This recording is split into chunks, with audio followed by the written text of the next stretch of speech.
सोनू के mummy papa उसके बचपन में ही गुजर गए थे। सोनू अपने दादी और चाचा चाची के साथ रहती थी। वो तीनों मिलकर सोनू पे बड़े जुल्म करते थे। फिर एक दिन सोनू के कॉलेज में, हाय सोनू, मैं तुमसे बहुत प्यार करता हूँ, क्या तुम मुझसे शादी करोगी?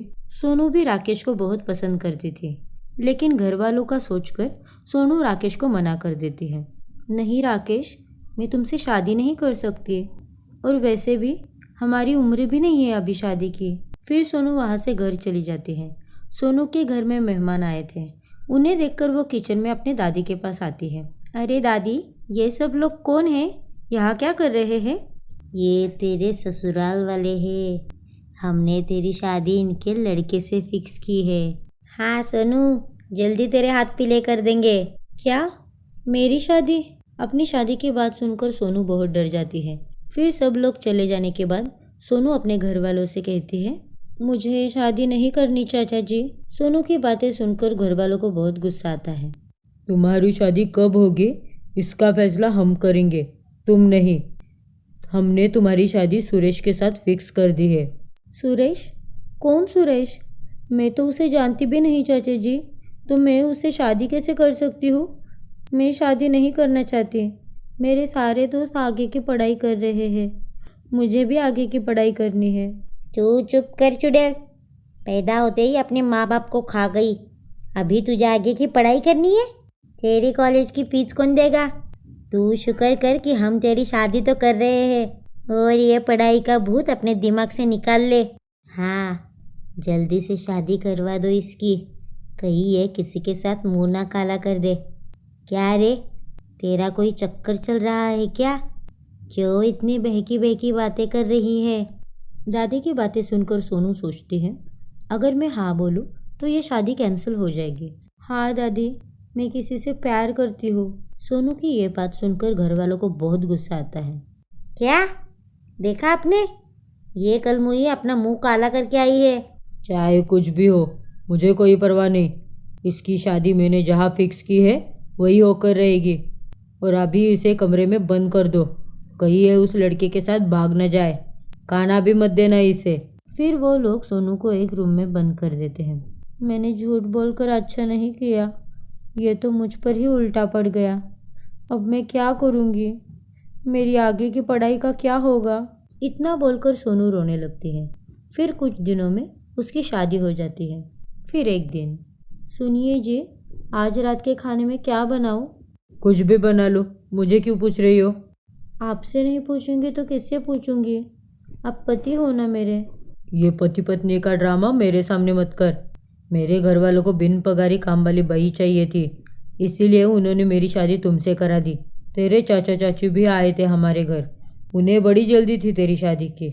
और हाँ, मेरी पहले से ही एक गर्लफ्रेंड है, तो मुझसे कोई भी उम्मीद मत रखना। इतना कहकर सुरेश वहाँ से चला जाता है। शादी के पहले दिन ही अपने पति की ऐसी बातें सुनकर उसे बड़ा झटका लगता है और वो रोने लगती है। फिर वो अपने सास के पास आती है। माँ जी, इनका तो बाहर चक्कर चल रहा है। अगर इनकी पहले से ही गर्लफ्रेंड थी तो आपने इनकी शादी मुझसे क्यों कराई?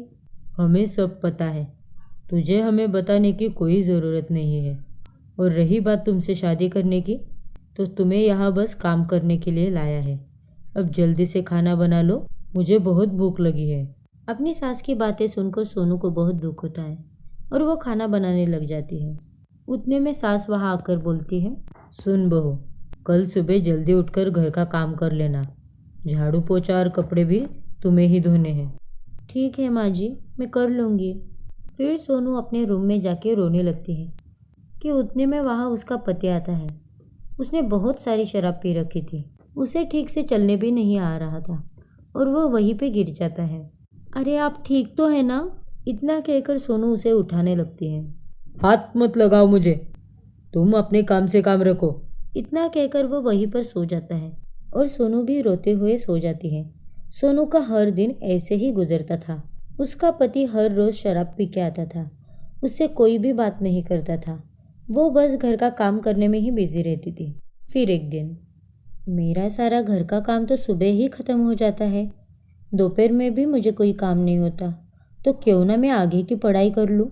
फिर वो अपने दोस्तों की पुरानी किताब ले लेती है अरे ये क्या पढ़ रही है? माँ जी, मैं आगे की पढ़ाई करना चाहती हूँ। लेकिन तुझे आगे की पढ़ाई करने के लिए पैसे कौन देने वाला है? हम तुझे एक फूटी कौड़ी नहीं देंगे। फिर सोनू कॉलेज की फ़ी भरने के लिए लोगों के घर काम करने लगती है और अपने आगे की पढ़ाई घर से ही चालू कर देती है। इस तरह सोनू सुबह जल्दी उठकर घर का काम करते और दोपहर में लोगों के घर काम करने जाती थी। फिर जितना भी टाइम फ्री मिलता था उस टाइम में वो पढ़ाई करती थी। सोनू के अब फाइनल ईयर के एग्ज़ाम आ गए थे तो वो देर रात में पढ़ने बैठ जाती है कि उतने में वहाँ उसका पति आता है। अरे चुड़ैल, इतनी रात में क्या पढ़ रही है? जी कल मेरा एग्ज़ाम है तो मैं उसी की पढ़ाई कर रही थी। तुम्हें ये सब करने को किसने बोला? पढ़ाई करके अब क्या मेरे सिर पे बटेगी? निकल जा मेरे घर से। तेरी जैसी नालायक औरत का मेरे घर में कोई काम नहीं है। निकल जा यहाँ से। लेकिन मैं इतनी देर रात में कहाँ जाऊंगी? कहीं भी चली जा, मुझे क्या? मुझे तुमसे कोई रिश्ता नहीं रखना। तेरा चेहरा भी नहीं देखना चाहता मैं। और वो उसे घर से निकाल देता है। बेचारी सोनू अपना सारा सामान लेकर घर से बाहर निकलती है और अपने चाचा जी के घर आती है, लेकिन वो लोग भी उसे घर नहीं लेते। तुम्हारी यहाँ आने की हिम्मत कैसे हुई? तुम्हें क्या लगा तुम्हें उस घर से निकाल देने के बाद हम तुम्हें अपना लेंगे? बिल्कुल भी नहीं। निकल जाओ यहाँ से। फिर सोनू वहाँ से निकल जाती है और वो अपने कॉलेज के बाहर आके बैठ जाती है। सोनू बाहर ही बैठकर रात भर पढ़ाई करती है। फिर अगले दिन, अरे सोनू, यहाँ क्यों बैठी हो और ये किसका सामान है? फिर सोनू अपने फ्रेंड को सब बता देती है। अरे तू चिंता मत कर, तू चल मेरे साथ हॉस्टल में, तेरी फीस मैं अरेंज कर दूंगी। Thank you so much Neha. फिर वो दोनों अपने क्लास में एग्ज़ाम देने चले जाते हैं। देखते ही देखते एग्ज़ाम ख़त्म होते हैं और सोनू बड़े अच्छे नंबर से पास होती है। उसके कॉलेज के कैंपस से उसको एक जॉब भी मिलता है। सोनू अपनी जॉब मिलने की वजह से बहुत खुश होती है। कुछ ही महीने में उसका प्रमोशन भी होता है। फिर एक दिन सोनू अपने लैपटॉप पर कैफ़े में बैठकर काम कर रही होती है कि उतने में वहाँ राकेश आता है। हाय सोनू, कैसी हो तुम? मैं ठीक हूँ राकेश, तुम कैसे हो? मैं भी ठीक हूँ सोनू। मुझे तुम्हारे डिवोर्स के बारे में पता चला। I am very sorry Sonu, पर मैं तुमसे अब भी प्यार करता हूँ। क्या तुम अब तो मुझसे शादी करोगी? मेरा अच्छा खासा बिजनेस भी है। मैं तुम्हारा बहुत अच्छे से ख्याल रखूँगा। कॉलेज के दिनों में सोनू भी राकेश से प्यार करती थी, इसलिए सोनू भी हाँ कर देती है। हाँ राकेश, मैं करूँगी तुमसे शादी। फिर वो दोनों शादी कर लेते हैं। राकेश बहुत ही प्यारा लड़का था। वो सोनू का बहुत ख्याल रखता था। सोनू भी राकेश से बहुत प्यार करती थी। देखते ही देखते उनको एक बेटा भी होता है। इस तरह सोनू की फैमिली पूरी हो जाती है और वो तीनों प्यार से रहने लगते हैं।